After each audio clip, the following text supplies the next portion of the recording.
Bab 237 Lehain, 8. Jangan lupa like dan subscribe, agar kami makin semangat upload lebih banyak. Glory adalah pedang iblis yang diberikan kepada Gavit Linman oleh Raja Iblis Penahanan sendiri, memberinya gelar pedang penahanan. Dikatakan sebagai satu-satunya pedang yang mampu menahan kekuatan pedang sinar bulan Vermont, yang dapat memancarkan cahaya menyilaukan yang dapat melenyapkan apapun yang menghalangi jalannya. Gavit Linman jarang menggunakan Glory selama 300 tahun terakhir. Namun, meski dibiarkan tak tersentuh untuk waktu yang lama, bilahnya tidak pernah kehilangan ketajamannya. Meski begitu, Gavit akan membersihkan dan mengasah bilah pedang kesayangannya setiap malam, selalu ingin mempertahankannya dalam kondisi sempurna. Malam khusus ini tidak terkecuali, dan nyatanya, dia memiliki keinginan yang lebih besar untuk mengasah pedangnya malam ini. Saat Gavit duduk di kamarnya, dia mengingat kembali pertemuannya dengan Molon beberapa jam yang lalu. Semangat juang yang intens yang dipancarkan Molon mengirimkan rasa dingin yang menyenangkan ke punggung Gavit saat dia mengingat kejadian itu. Itu mengingatkan ingatan akan pertempuran yang dia lakukan 300 tahun yang lalu, dan Gavit mau tidak mau merasakan perasaan nostalgia menyapu dirinya. Sedikit saja, pikir Gavit sambil meluruskan pedang hitam pekatnya. Dia ingat cahaya redup mata Molon. 300 tahun tidaklah singkat, bahkan menurut standar orang-orang iblis, dan itu adalah periode waktu yang sangat lama bagi manusia. Gavit tidak bisa tidak merenungkan bagaimana waktu menghabiskan bahkan manusia terkuat sekalipun. Sama seperti batu yang terkikis oleh kekuatan alam, manusia juga tidak mampu melarikan diri dari kerusakan waktu. Tidak peduli seberapa kuat dan hebatnya manusia, mereka akan kelelahan seiring berjalannya waktu, bahkan Molon. Aku sudah menantikannya. Gavit mengenang kekecewaan yang dia rasakan ketika Molon tidak segera melibatkannya dalam pertempuran meskipun sikapnya maniak. Setelah 300 tahun diasingkan, Gavit mengharapkan kegilaan Molon terwujud sebagai agresi kekerasan, tetapi dia terbukti salah. Sebaliknya, Molon melontarkan hinaan dan ejekan pada Gavit tetapi tidak bergerak untuk mengeluarkan senjatanya. Itu jauh berbeda dari pertempuran masa lalu mereka, di mana mereka bentrok dalam tarian kematian yang hiruk-pikuk. Dia manusia, tapi dia tidak seperti manusia lainnya. Gavit Linman menatap pedang hitam yang melahap semua cahaya, bergumam pada dirinya sendiri tentang Molon Ruher. Tidak seperti manusia lain, ada sesuatu yang istimewa tentang dirinya. Energi Molon telah menyulut semangat juang Gavit, dan dia sangat menantikan pertempuran dengannya. Tapi itu sia-sia, Molon telah menghinanya tetapi tidak menghunus senjatanya. Kecewa, Gavit tidak punya pilihan selain menghunus pedangnya dan menenangkan keinginannya untuk berkelahi. Kemuliaan pedang iblis adalah hadiah dari Raja Iblis Penahanan, dan Gavit menghormatinya dengan merawatnya. Setiap kali dia merasakan dorongan untuk melepaskannya, dia akan menajamkan dan menyeka pedangnya, seperti yang dia lakukan sekarang. Kemuliaan memiliki efek menenangkan pada gejolak batin Gavit Linman, dan dia tidak bisa tidak bertanya-tanya apakah Molon memiliki sesuatu yang serupa. Itu bukan rasa kekeluargaan, tapi Gavit tidak bisa menghilangkan ingatan akan mata tajam Molon saat dia mendekati benteng dari seberang padang salju. Mereka telah terbakar dengan amukan binatang buas yang siap mencabik-cabik mangsanya. Tapi begitu Molon tiba di gerbang, agresinya menghilang seperti embusan angin. Itu adalah perubahan yang aneh, dan Gavit merasa kecewa karena pertempuran yang diantisipasi dengan Molon tidak membuahkan hasil. Apakah itu karena keturunannya sedang menonton? Atau, apakah itu karena dia melihat inkarnasi imitasi yang terlihat persis seperti Anises Liwut? Jika bukan itu juga, apakah karena dia merasakan darah Vermont Lionheart? Gavit terus merenung. Meskipun tidak memiliki kemiripan fisik, Eugene Lionheart memiliki kecemerlangan dan bakat yang mengingatkan pada leluhurnya, Vermont Lionheart. Itu adalah hadiah yang hanya bisa dibanggakan oleh beberapa manusia dan yang telah mendorong Vermont ke tingkat yang lebih tinggi, memungkinkannya untuk menjadi pahlawan dan mencapai Raja Iblis. Bahkan Eugene tahu bahwa dia mewarisi hadiah ini dari leluhurnya, dan suatu hari dia akan mencapai ketinggian yang sama. Darah yang sama yang mengalir di pembuluh darah Vermont sekarang mengalir melalui pembuluh darah Eugene, dan dia tahu bahwa hanya masalah waktu sebelum dia, juga, akan bangkit untuk menjadi pahlawan. Molon juga akan merasakan darah mengalir di pembuluh darah Eugene Lionheart. Lagi pula, dia pernah bertarung bersama dengan Vermont di masa lalu. Either way, Gavit merasa itu sangat disayangkan. Jika Molon menyerah pada kegilaannya dan menyerangnya, itu akan memberi Gavit pembenaran untuk melawannya.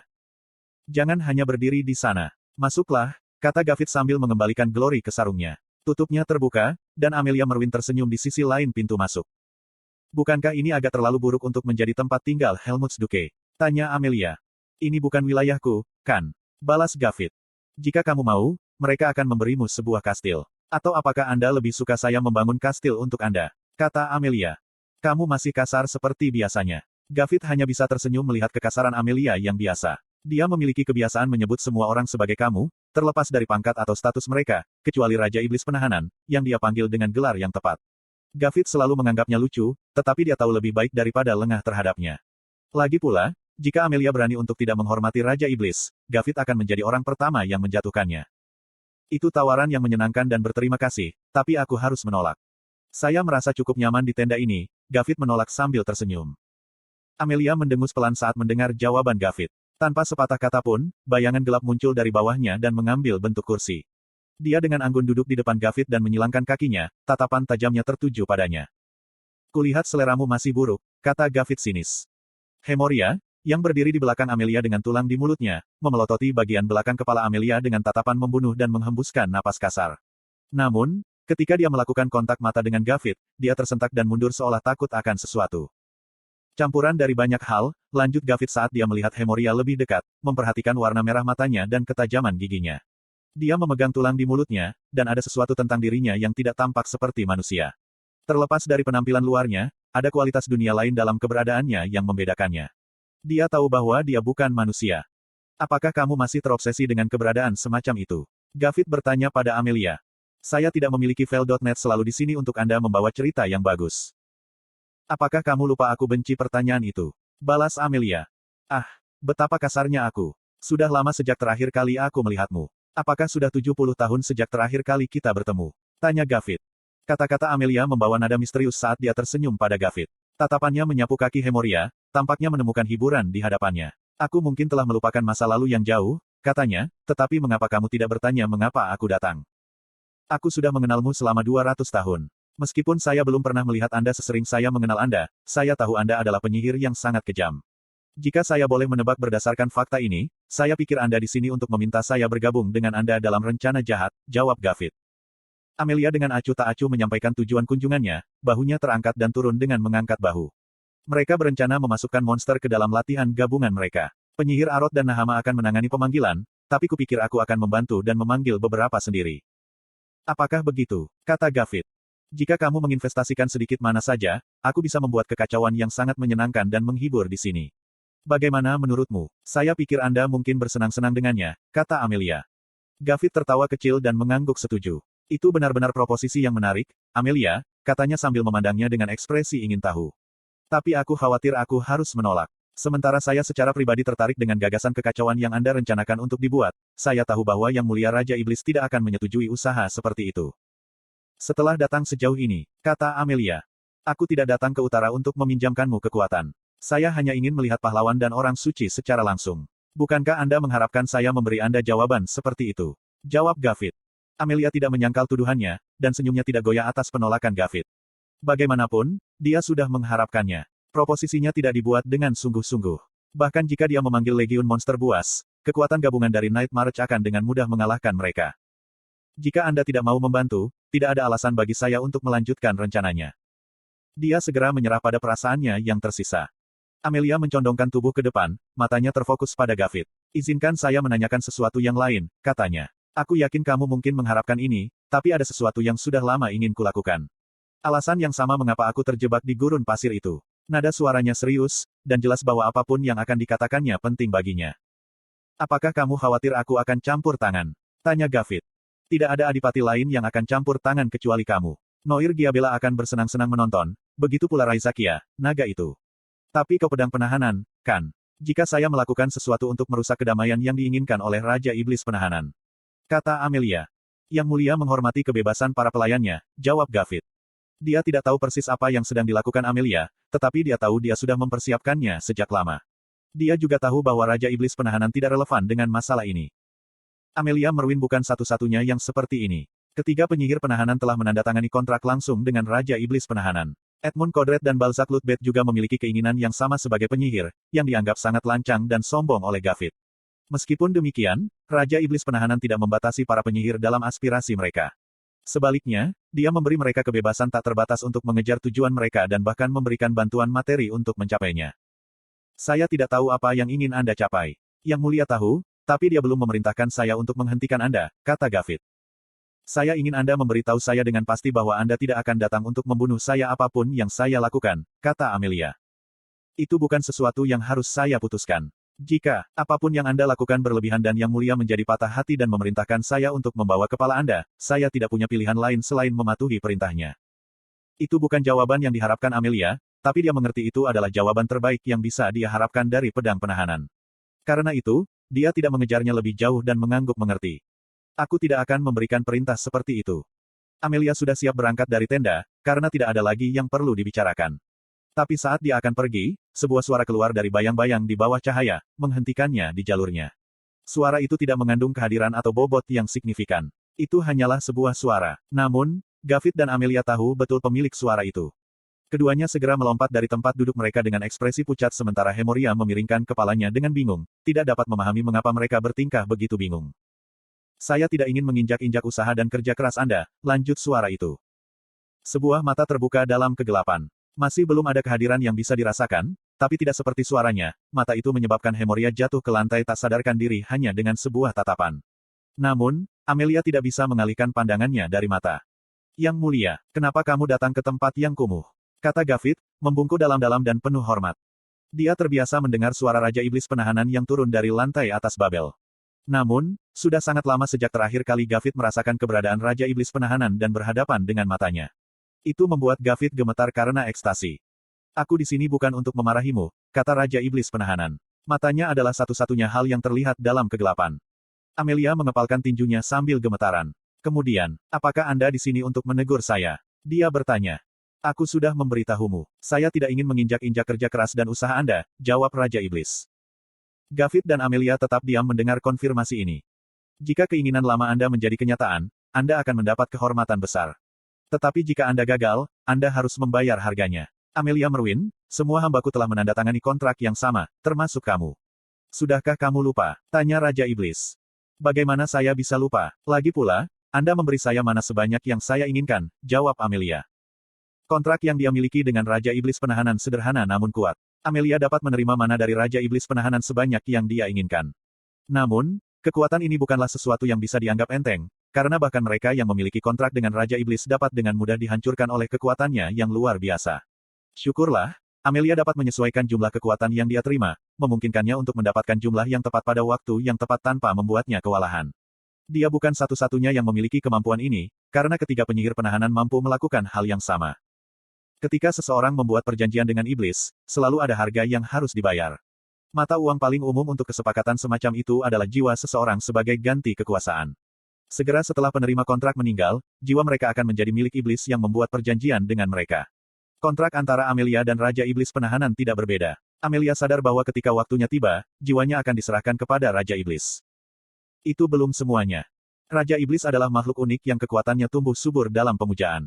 Sama seperti iman dan pemujaan pada dewa membuat mereka ilahi, demikian pula, kekaguman dan pemujaan Raja Iblis meningkatkan kekuatan mereka dan menjadikan mereka siapa mereka.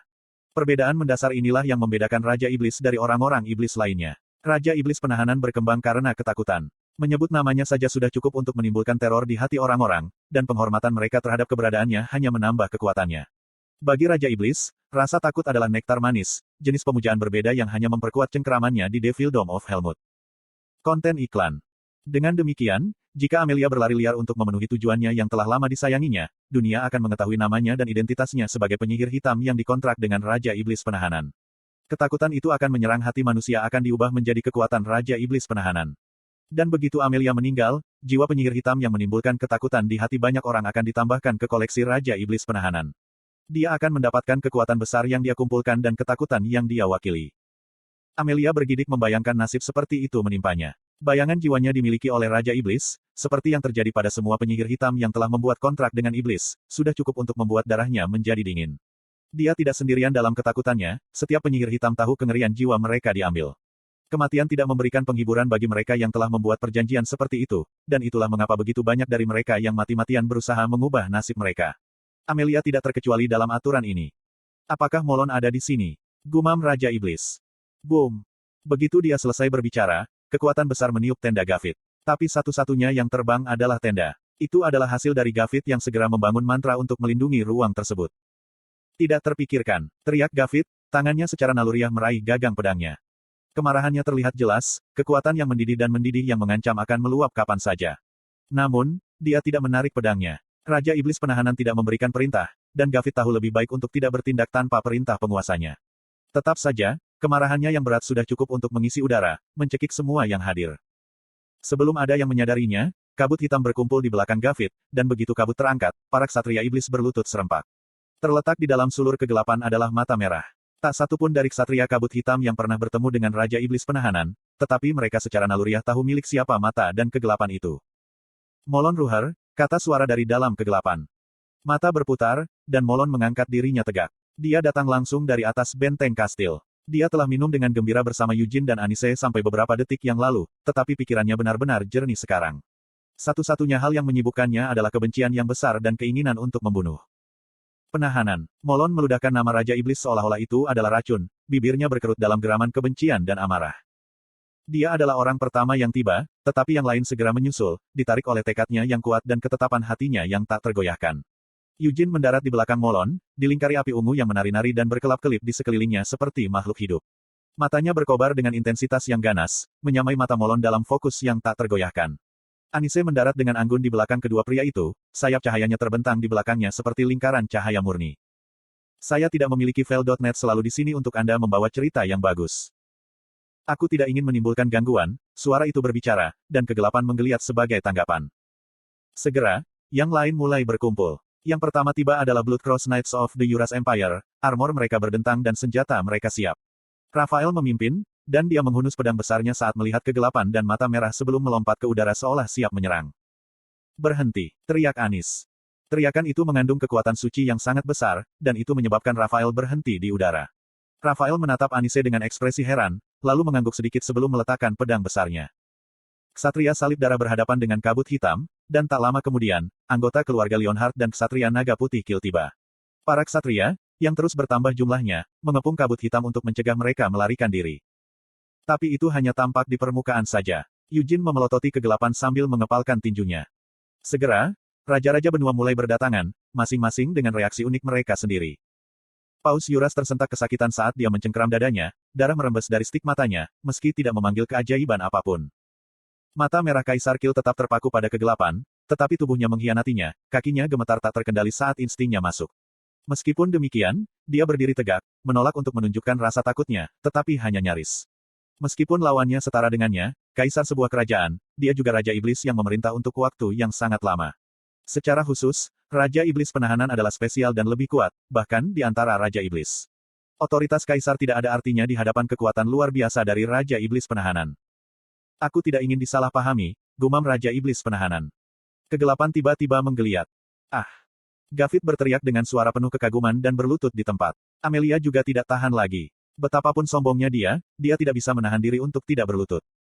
Aku di sini bukan untuk mengingkari janjiku. Suara Raja Iblis bergema di udara, dan kegelapan mengambil bentuk manusia, mengungkapkan penahanan Raja Iblis. Kulit pucatnya yang tidak berdarah dan matanya yang merah delima sangat mencolok, dan kecantikannya tak terbantahkan. Raja Iblis Penahanan melanjutkan sambil membelai tanduk di kepalanya, jika Anda salah paham dengan kunjungan saya dan waspada terhadap saya berharap untuk menyelesaikan kesalahpahaman. Molon memelototi Raja Iblis Penahanan dengan mata merah dan berbicara, ku dengar kau memperingatkan dunia. Kemunculan Raja Iblis mengingatkannya pada pertemuan yang dia alami 300 tahun yang lalu di lantai atas Babel, yang membuatnya putus asa. Raja Iblis Penahanan mengangguk dan menjawab, ya, saya melakukannya. Saat dia menggerakkan tangannya, rantai yang melilit pergelangan tangannya menghasilkan suara logam. Tapi saya memberikan pilihan lain. Jika kalian manusia menunjukkan kekaguman padaku, maka aku akan mengembalikannya dengan hormat. Selama niat baik yang saya tunjukkan tidak dilanggar, saya tidak akan mengambil inisiatif untuk mengakhiri perdamaian. Tiba-tiba, sebuah suara menginterupsi kesunyian yang tegang. Itu bukan salah satu raja, tapi Gillett Leonhard, kepala keluarga Leonhard. Kakinya gemetar di bawah beban tekanan Raja Iblis, tapi dia menggertakkan giginya dan berdiri tegak. Raja Iblis Penahanan, katanya, suaranya mantap namun penuh tekad. Saya Gillett Leonhard, kepala keluarga Leonhard. Aku tahu namamu, keturunan Vermont yang terhormat, apa yang ingin Anda tanyakan kepada saya? Kata Raja Iblis Penahanan. Saya ingin bertanya kepada Anda. Tentang peringatan itu, Anda menjadikan putra angkat saya sebagai penerima peringatan Anda, dan Anda mengatakan bahwa akhir dari sumpah akan segera tiba, lanjut Gillett. Raja Iblis Penahanan menanggapi, memiringkan kepalanya. Sumpah tidak dibuat untuk bertahan selamanya. Tatapan merahnya memandang melewati Gillett ke arah Eugene. 300 tahun yang lalu, nenek moyangmu, Vermont tersayang, membuat janji denganku, janji untuk perdamaian. Petik 2. Saya tidak akan membicarakan detail sumpah karena bukan itu yang diinginkan Vermont. Tapi keturunan Vermont, jangan salah paham dengan akhir sumpah. Akhir dari sumpah tidak bisa dihindari. Anda dapat menunjukkan rasa hormat dan kagum, dan saya dapat membalas budi, tetapi terlepas dari itu, suatu hari nanti, kedamaian yang diperoleh dengan sumpah akan berakhir, kata Raja Iblis Penahanan. Kemudian, bisakah kita tidak memperbarui sumpah? Jika diperlukan, maka saya bisa. Siapa yang bisa menggantikan Vermont? Kata Raja Iblis Penahanan sambil tersenyum. Kata-katanya tidak hanya ditujukan pada Gilead. Itu adalah pesan untuk semua orang yang berdiri di tempat ini. Dia melanjutkan sambil menatap langsung ke wajah Eugene. Tidak ada yang bisa menggantikan Vermont. Sumpah telah dibuat, dan itu hanya mungkin karena Vermont Lionheart. Raja Iblis Penahanan tiba-tiba berhenti, lalu mengalihkan pandangannya dari Eugene dan menatap Molon. Suara Raja Iblis Penahanan terdengar dengan nada memerintah, memotong keheningan yang mencekam. Molon Ruher berjuang untuk mengendalikan napasnya, otot-ototnya tegang dan siap beraksi. Tapi kata-kata Raja Iblis sepertinya sampai padanya, dan dia ragu-ragu. Jangan bodoh, Molon. Berhentilah dengan keberanian sembrono, lanjut Raja Iblis Penahanan, matanya tertuju pada pria yang gelisah itu. Membunuhku di sini dan sekarang tidak akan memberimu apa yang kamu cari. Itu hanya akan membuatmu lebih menderita. KRR. Apakah kamu tidak memiliki hal lain untuk dilakukan selain membunuhku? Tanya Raja Iblis Penahanan. Retakan. Gigi Molon patah, dan dia menatap Raja Iblis Penahanan dengan mata merah untuk beberapa saat, lalu menarik napas dalam-dalam. Begitu, gumam Molon, mengangguk. Dia berkedip beberapa kali, lalu mundur selangkah sambil mengejek. Aku ingin membunuhmu sekarang. Saya ingin menyelesaikan apa yang tidak bisa saya selesaikan 300 tahun yang lalu.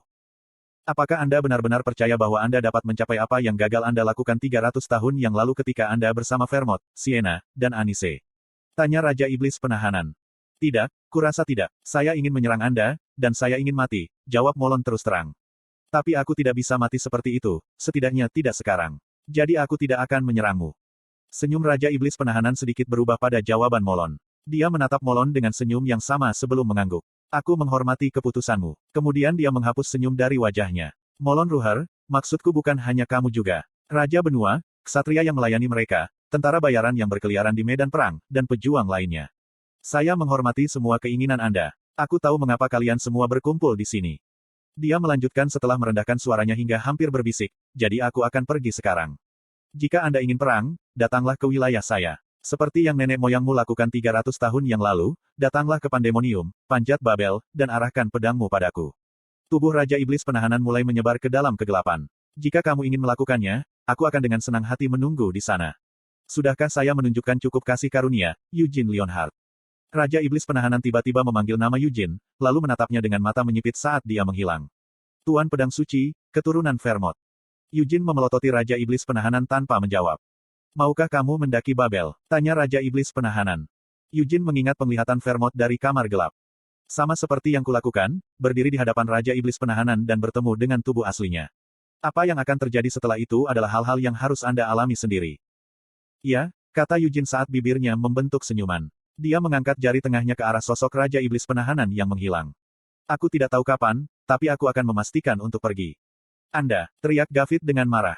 Dia tidak pernah membayangkan bahwa ada orang yang cukup marah untuk menunjukkan sikap tidak sopan terhadap Raja Iblis Penahanan. Namun, Raja Iblis Penahanan hanya tertawa sebagai tanggapan seolah-olah dia menganggapnya menghibur. Dia meletakkan tangannya di bahu Gavit dan menghentikannya berlari ke depan. Jangan kasar. Tapi yang mulia. Dia adalah tamuku, bisik Raja Iblis Penahanan, dan Gavit membungkuk sambil meringis. Tepat sebelum dia menghilang, Raja Iblis Penahanan memandang Eugene dengan mata tersenyum dan berbicara, saya menantikan hari Anda datang ke Babel. Kemudian dia menghilang sama sekali. Sampai saat sama sekali tidak ada jejak penahanan Raja Iblis, Gavit tetap menundukkan kepalanya dan lututnya menyentuh tanah. Raja Iblis Penahanan telah memanggil Eugene sebagai tamu, dan Gavit tidak memiliki keluhan. Kata-kata kotor yang ditunjukkan oleh Eugene Lionheart pantas mendapatkan ribuan kematian yang melelahkan, tetapi tuannya telah memerintahkannya untuk tidak bersikap kasar.